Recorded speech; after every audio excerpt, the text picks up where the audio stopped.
हाँ, जय श्री राम, जय श्री राम। इस समय हम चित्रकूट में हैं और मंदाकिनी किनारे थोड़ा दूर हैं, जंगल में हैं। कोई विशेष जंगल तो नहीं, लेकिन फिर भी जंगल तो है। तो चित्रकूट ही पूरा जंगल है। चित्रकूट में कहीं भी रहिए, पूरा जंगल ही जंगल है, क्योंकि चित्रकूट का एक प्रमाण है, चित्रकूट सब दिन बसत प्रभु सिय लखन समेत, राम नाम जप जाप कहीं तुलसी अभिमत देत। कहने का मतलब चित्रकूट में आप कहीं भी रुकिए, कहीं भी रहिए, हर जगह पूरे चित्रकूट में कामतानाथ जी माने श्री राम जी विराज। चित्रकूट सब दिन बसत माने चित्रकूट में आज भी माने ठाकुर जी सीताराम लक्ष्मण जी वास करते रहते हैं। इसलिए चित्रकूट में जो है मंदाकिनी किनारे, मंदाकिनी से लेकर कामतानाथ जी के बीच में आप रहिए, 2-3 किलोमीटर के अंदर या 10 किलोमीटर के अंदर। लेकिन जहाँ पर हम बैठे हुए हैं, कामतानाथ जी, सामने कामतानाथ जी है, पीछे मंदाकिनी है। माने कामतानाथ जी और मंदाकिनी, माने एक तरफ कामतानाथ जी, दाहिने तरफ जो कामतानाथ जी हैं और बाएं तरफ हमारे मंदाकिनी है। इस तरह से ऐसी जगह पर हम इतनी शुभ जगह पर हम बैठे हुए, इतना शुभ पवित्र स्थान पर बैठे हुए, वहीं से आपको जो है ये वीडियो हम डाल रहे हैं। और इसमें हमारा ये लक्ष्य रहता है कि आप लोग हर तरह से जो है धर्म के मार्ग में चलें। यही लक्ष्य लेकर के हम आपको जो है इसका वीडियो बनाकर डालते हैं। और जो हम कथा डालते हैं वो कथा शायद आपको जो है भारतवर्ष में किसी के पास वो कथा है ही नहीं, क्योंकि जो कथा है वो केवल गोकुल भवन अयोध्या में ही वो ग्रंथ मिलता है, या हमारे ज़िला गाजीपुर परमहंस श्री गंगा रामदास या मानव धर्म प्रसार में ही ये ग्रंथ मिलता है। क्योंकि ये ग्रंथ में जो भी लिखा है उसमें क्या है कि जो सिद्ध महात्मा उनके सामने प्रकट हुए और जो जैसा लिखाया और जिस तारीख को लिखा, इसमें लिखा 7/9/1973, 50 साल पहले वो सिद्ध महात्मा आए थे, उनको ये ग्रंथ लिखा है। तो जैसे उन्होंने आया लिखाए ग्रंथ, तो परमहंस श्री राम मंगलदास जी वैसा का वैसा लिख दिए। उन्होंने किस तरह से भजन किया, किस तरह से उनको भगवान की प्राप्ति हुई, किस तरह से कहाँ से वहाँ आए, कौन उनकी जात थी, किस माने संप्रदाय के थे और किस जात के थे, ये सब उन्होंने स्पष्ट कर दिया। क्योंकि जो भक्त होता है वो अपनी जात नहीं छिपाता है। जो भाई भगवान के यहाँ जात पात से उनको कोई लेना देना, तुम किसी भी जात के हो, चाहे ब्राह्मण हो, चाहे चमार हो, चाहे डुमार हो, चाहे मुसलमान हो, किसी भी जात के हो, यदि भगवान के सच्चे भक्त हो तो भगवान के हो, उनको जात पात से कोई लेना नहीं, तुम्हारी आत्मा से लेना, तुम्हारे मन से। यदि तुम्हारा मन है, लिखा ना, निर्मल मन जन सो भावा, मोहि कपट छल छिद्र न भावा। इसमें भगवान स्वयं कहते हैं, इसमें किसी भी जात का नाम नहीं लिया उन्होंने। यही कहा कि जिसका निर्मल मन हो जाता है वही मुझको प्राप्त कर लेता है। तो सबसे सरल मार्ग है निर्मल मन। किसी भी जात का हो व्यक्ति, किसी भी वर्ण का व्यक्ति हो, यदि उसका मन निर्मल है, भगवान के प्रति अनुराग है, अखंड अनुराग है, अटूट भाव है, और गुरु के प्रति अटूट भाव है। क्योंकि भगवान कहते हैं कि हरि रूठ है तो ठौर है, गुरु रूठ है नहीं ठौर। कहते हैं भगवान एक बार नाराज हो जाए तो चलेगा, क्योंकि गुरु फिर दया कृपा करके बुला लेंगे। जैसे काकभुसुंडी का था, काकभुसुंडी जी जब जो लोमस जी के पास गए तो लोमस की उन्होंने नहीं सुना, और अंत में जो है लोमस जी उनको श्राप दे क्या दिया, जाओ हो पक्षी चंडाला, जाओ हो पक्षी चंडाला। उन्होंने पक्षी चंडाल पक्षी होने का जो है उन्होंने श्राप दे दिया। और चंडाल पक्षी कौन होता है? कौवा। पक्षियों में चंडाल पक्षी किसको माना गया? कौवा। उन्होंने चंडाल पक्षी मान कौवे का श्राप दे दिया। लेकिन फिर भी काकभुसुंडी जी को कोई फर्क नहीं पड़ा, क्योंकि उनका भगवान के प्रति अनुराग है। और जिस भक्त का भगवान के प्रति अनुराग होता है, कोई चाहे श्राप दे चाहे आशीर्वाद दे, आशीर्वाद दे तो उसकी इच्छा और श्राप दे उसकी इच्छा। क्योंकि जो सच्चा भक्त होता है, भगवान के प्रति संपूर्ण भाव से वो रहता है, वो किसी से कोई डरता नहीं। कोई श्राप दे तब भी स्वीकार है और अश्राप दे तो भी स्वीकार। क्योंकि जो भगवान का सच्चा भक्त होता है, भगवान उसको कभी गिरने ही नहीं देते। कोई कितना भी बड़ा श्राप दे दे, कितने दृष्टांत हम दे दिए। कई लोगों ने, गुरु ने जो है शिष्य को श्राप दिया, लेकिन शिष्य का जो भाव अच्छा था, कोई फर्क नहीं, उल्टा उसको दंड भी मिला। इसलिए किसी भी स्थिति में गुरु को भी अपने शिष्य को न श्राप देना चाहिए। हाँ, डांट फटकार कर सकता है, क्योंकि डांट फटकार करने का अधिकार है पुत्र मान करके। इस तरह से होता है। तो आज हम कथा आपको कहाँ की सुना रहे हैं? अयोध्या का। अयोध्या में एक कृष्ण भक्त आया, उसका नाम था इब्राहिम शाह जी नाम था, और जात के क्या थे? मुसलमान थे, और बादशाह के लड़के थे। अड़गड़ा के पास अयोध्या में वो भजन किए थे। और हिंदुओं ने, अच्छा, जो पहले के जो फ़कीर होते थे, वो नाम तो उनका मुसलमान जैसा था, लेकिन वो कपड़ा कैसे पहनते थे, जैसे आज से 50 साल पहले हम लोगों के गांव में फ़कीर आया करते थे। वो फ़कीर क्या है कि वैसे माने थोड़ा बहुत तो मुसलमानी जैसा कपड़ा पहनते थे, टोपी भी लगा लेते थे, लेकिन वो खाते कहाँ थे? हिंदुओं के यहाँ हिंदुओं के यहाँ भिक्षा मांगते थे और अपना किनारे जो जंगल में रहते। मुसलमानों से उनका कोई लेना देना नहीं था, न वो गाय काटते थे न खाते थे, सात्विक भोजन करते थे। अच्छा, उनको भी पता था कि सात्विक भोजन केवल हिंदुओं के यहाँ मिलता है, तो वो जो फ़कीर होते थे वो मुसलमानों के यहाँ नहीं मांगते, क्योंकि मुसलमान दलित होते। दलित क्या, वो गाय मांस खाते हैं, तो जन्म से ही वो पापी, इतने ज़्यादा पापी होते हैं कि उनका अंश खाने लायक ही नहीं है। इसलिए जो फ़कीर होते हैं उनको भी ज्ञान कि हिंदुओं के यहाँ भिक्षा मांग कर खाएंगे तो हमारा मन पवित्र रहेगी, तभी भगवान हमारी प्रार्थना विनती सुने। इसलिए जो मुसलमान फ़कीर होते हैं वो भी हिंदुओं के यहाँ मांगते खाते हैं और हिंदुओं के प्रति परोपकार भी करते हैं। पहले हम लोगों के समय होता था, जब किसी बच्चे को टोना टपाल लग जाता था तो फ़कीर से झड़वा देते और ठीक हो जाते थे। तो ये सब पहले था, लेकिन समय के अनुसार सब कुछ बदला जा रहा है। अब कितने मुसलमान जानबूझकर मुसलमान हैं, लेकिन सन्यासियों का भेष पकड़ करके गांव-गांव जा कर के भीख मांगते हैं और बाद में क्या करेंगे, शाम को जाएंगे वहीं अपना जो गोश्त मांस मदिरा खाना है वहीं, उनका एक धंधा है। इसलिए दान देना है, दान दो, लेकिन दान समझ कर दो, किसको देना है किसको नहीं देना। कोई यदि ऐसा भी आ जाए तो भाई ठीक है, मुट्ठी हमने भाई जान जाओ तो तब तो कुछ ना दो, बल्कि डांटो फटकार उनका पर्दाफाश करो। क्योंकि इस समय जो है नाना प्रकार के जो गांव-गांव जो भीख मांग रहे हैं, इसमें 50% का 90% लोग इसी तरह के हैं। गांव के लोग हैं, गांव के जैसे मुसलमान है या कुछ नीच जातियां हैं जिनका घर परिवार मांस मदिरा खूब खाते पीते हैं। अब उनके पास पैसा तो होता नहीं, तो वो गांव-गांव जा कर के या शहरों में जा कर के भीख मांगते हैं, क्योंकि उनको 100-200 रुपया मिल जाता। और कहीं-कहीं देखते होंगे रेलवे स्टेशन में जहाँ तक भीख मांग करके खाते हैं। और शाम को क्या करेंगे, और शाम को सब छोड़-छाड़ कर कोई शराब पीता है, कोई मांस मदिरा खाता है। इसलिए यही हम कह रहे हैं कि दान दो, जिसको जानो वहाँ दान दो। जैसे जंगल के महात्मा, टाटी घाट के महात्मा, ऐसी जगह दान दो जिसको आप जाने कि महात्मा हमारा दिया हुआ अन्न आटा दाल चावल खाएगा, हमारे पैसे का सदुपयोग करेगा। वहाँ यदि आप दान दोगे तब तो पूरा फल मिलेगा, यदि गलत जगह पर दान दे तो कुछ नहीं मिलेगा। अच्छा, एक चीज़ और कल मैं एक वीडियो में डाला था, नरक का वर्णन, उसमें भी लिखा है जो माने गलत कुछ जो है, कुछ इस समय जो है नाना प्रकार के पंथ हैं, गलत प्रचार कर रहे हैं। जो राम जी, कृष्ण जी, शंकर जी, हनुमान जी की भजन का मार्ग ना बतावे, इसके विपरीत कोई मार्ग बतावे, तो समझ लो वो सदगुरु है ही नहीं, वो गुरु के योग्य ही नहीं है।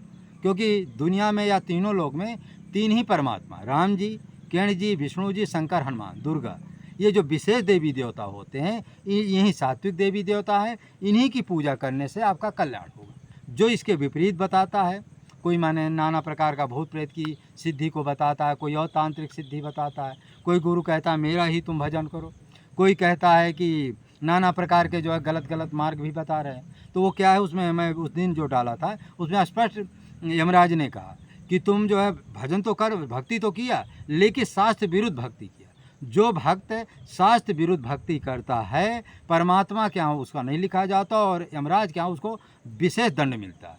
क्यों? क्योंकि वो शास्त्र विरुद्ध भक्ति। ये भक्ति का अर्थ होता है जो शास्त्र में लिखी है उसके अनुसार भक्ति करो, शास्त्र के विरुद्ध नहीं। क्योंकि जो शास्त्र के विरुद्ध भक्ति करता है, परमात्मा के यहाँ उसको नहीं लिखा जाता है, यमराज के यहाँ दंड मिलता है। इसलिए और ऐसे गुरु से हमेशा सावधान रहो, जो शास्त्र विरुद्ध बताए या शास्त्र विरुद्ध भक्ति के बारे में बताए या शास्त्र विरुद्ध कुछ भी आचरण करने के बारे में बताए, ऐसा गुरु यदि आप जानते हैं, न उसके गुरु के पास जाओ। अच्छा, तांत्रिक गुरुओं के पास तो बिल्कुल ही ना जाओ, क्योंकि वो जितना हित करेंगे उतना अहित कर देंगे।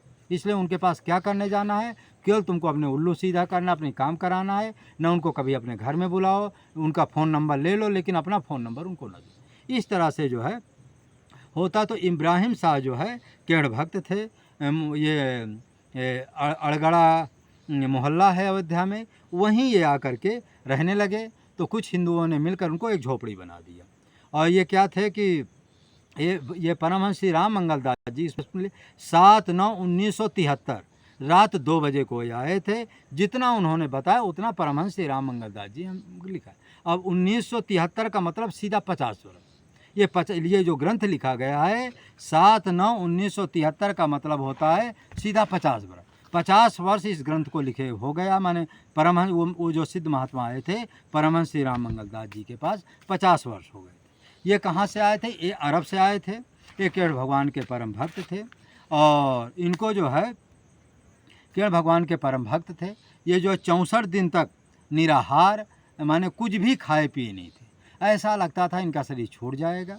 इस तरह से कठोर ये तपस्या करते हुए इनको कुछ संकेत मिले थे कि तुम अयोध्या में चले जाओ। सच्चा जो है मक्का और सच्चा जो है खुर्द पाक मक्का जो है असला अयोध्या है। यदि तुमको परमात्मा चाहिए, राम जी चाहिए, मैंने उनका कहना कि राम जी और अल्लाह में कोई अंतर नहीं है, लेकिन शब्द का अंतर है।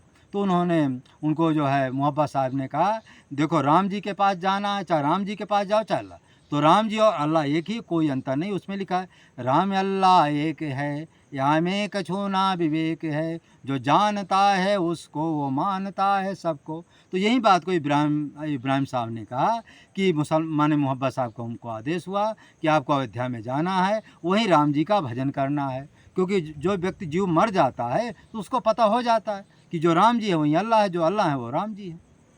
लेकिन राम जी सगुण है, अल्लाह का कोई आकार नहीं है। यदि देखा जाए आकार है, जो राम जी का आकार वही आकार है। शब्द का भेद है, शब्द के अनुसार लोग जो है भ्रमित हो जाते हैं और इसी में लड़ाई झगड़ा हो रही। और यही मुसलमान जो है मंदिर मंदिरों को तोड़ रहे हैं और उसका फल क्या होता है? घोर नरक में जाते हैं और नाना प्रकार के दंड भोगते हैं। फिर वहाँ चिल्लाते हैं 84 लाख योनियों में कुत्ता गधा बिल्ली नरक योनियों में उनका जन्म होता है। अनंत योनियों में माने भटकते रहते हैं, कोई उसका सुनने वाला। थोड़े पाप के लिए कितने जन्म, करोड़ों अरबों जन्म तक जीव भटकता रहता है। और जैसे यहाँ तुम मंदिर को तोड़ोगे, मूर्तियों को तोड़ोगे, वहाँ लठ मिलेगा। जिस योनि में जाओगे लठ मिलेगा। आगे तो यमराज के यहाँ जो नरक है 28 नरक होता है, नरक महानरक रौरव नरक, आगे इसमें तुमको दंड मिलेगा। इससे जब बचोगे तब जो 84 लाख योनि है उसमें दंड मिलेगा। जैसे गधा होता है, ऐसे लोगों को गधा योनि में ज़्यादा जन्म होता है कि जन्म से उसको लठ मिलती है। चलो ईंटा ढो, और ईंटा भी ऊपर लाद देते हैं, लठ ऊपर से मारते हैं। तो जो मूर्ति तोड़ते हैं, मंदिर तोड़ते हैं, उनकी सज़ा क्या हो? तो गधा की योनि में जन्म होता है और जीवन भर लठ पाते रहते हैं। और जितने ये जन्म होगा, कभी गधा के रूप में हो गई, कभी खच्चर के रूप में हो गए। इसी तरह अनंत योनि में जीव भटकता रहता है। फिर क्या होता है कि फिर जो है जब इतने दिन होने के बाद जो है ठाकुर जी प्रकट होते हैं। इसमें स्पष्ट लिखा है कि कृष्ण भगवान उनके सामने प्रकट होते और कहते हैं कि तुम आँखी खोलो, तुम्हारा शरीर बहुत सूख गया है। और कृष्ण भगवान के आशीर्वाद से शरीर उनका ताज़ा हो गया। मस्ती से नाचने लगे, और जब मस्ती से नाचने लगे तो कृष्ण भगवान ने उनको जो कहा कि हम तुमको भजन का मार्ग बताते। उन्होंने सूरज शब्द राजयोग की विद्या बताया। और जैसे भाई जिसको साक्षात कृष्ण भगवान बतावे तो तुरंत वो अनुभव में तुरंत उसकी कुंडलिनी शक्ति जागृत हो जाती है, तुरंत उसका खड़चक्र वेधन हो जाता है, सारे कमल खिल जाते हैं और नाना प्रकार के अनुभव उसको तुरंत होने लगते हैं, क्योंकि साक्षात भगवान बता रहे। इस तरह से और छीन में और उनको बिल्कुल मैंने कृष्ण भगवान सामने प्रकट हो जाते हैं और नाना प्रकार की मुरली बजाने लगते हैं। मुरली की सुगंध, मुरली की मधुर माने मुस्कान और मुरली की मधुर जो है आवाज़, और माने भक्त जब सुनता है आनंद से विभोर हो जाता है। यहाँ तक नाचने, इसमें स्पष्ट लिखा है फिर नाचने लगता है। फिर भगवान उसको गले में लगाते हैं। गले में लगाने के बाद अंतर ध्यान हो जाता है। फिर बड़े महाराज जी कहते हैं उस सुख के बारे उस सुख के उस महान सुख का वर्णन हम नहीं कर सकते हैं, कि उसमें लिखा हजारों प्रकार के किस्म किस्म के बाजा बजने लगते हैं और नाना प्रकार की लीलाएं होती हैं। और इसके बारे में हम कहाँ तक बतावें, जितना बताया जाए उतना कम है। जैसे किसी व्यक्ति को, जैसे खीर है, उसमें काजू बादाम किस्म नाना प्रकार की वस्तु डाल दी जाए और जो खाएगा वहीं जानेगा, जो नहीं खाता वो क्या जानेगा। वो ये सुनो पूछेगा क्या बना, खीर बना। जो एक बार खाया वो उसका स्वाद जानता है, और जो नहीं खाया वो क्या जानेगा। जो जानता है मानता है, जो नहीं जानता वो नहीं मानता। यही बात को जो है भगवान कहते हैं कि इस तरह से जो है बड़े महाराज जी कहते हैं, इस प्रकार से जो है वो अपने जीवन चरित्र बताते हैं। फिर अंतर ध्यान हो जाता है। फिर ये कितने उम्र में आए थे? ये 16 की उम्र में आए थे और 101 में शरीर इन्होंने छोड़ा था। और जब ये जो है अच्छा ये 12 वर्ष तक आकाशवाणी इनके सामने हुई कि 12 वर्ष तक अब जो है अयोध्या में रहना है। अयोध्या में हर गली में रात 2 बजे से लेकर के माने रात 2 बजे से लेकर के 7-8 बजे हर रास्ता में आपको झाड़ू लगाना है। और जब हर रास्ता में आप झाड़ू लगाएंगे तो कितने सिद्ध महात्मा जाएंगे, कितने महात्मा जाएंगे, सब देखेंगे, बहुत प्रसन्न होंगे। क्योंकि महात्मा 2 बजे से स्टार्ट कर ले माने शुरू कर देते हैं और उसमें कई सिद्ध होते हैं। अयोध्या तो सिद्धों की सराह है। 2 बजे से सिद्ध लोग जो है सरजू जी में स्नान करते हैं। इस तरह से सरजू जी में स्नान करते हैं और जो सिद्ध लोग आपको देखेंगे उनका आशीर्वाद आपको प्राप्त। ऐसा आकाशवाणी कह करके अंतर्ध्यान हो जाती है।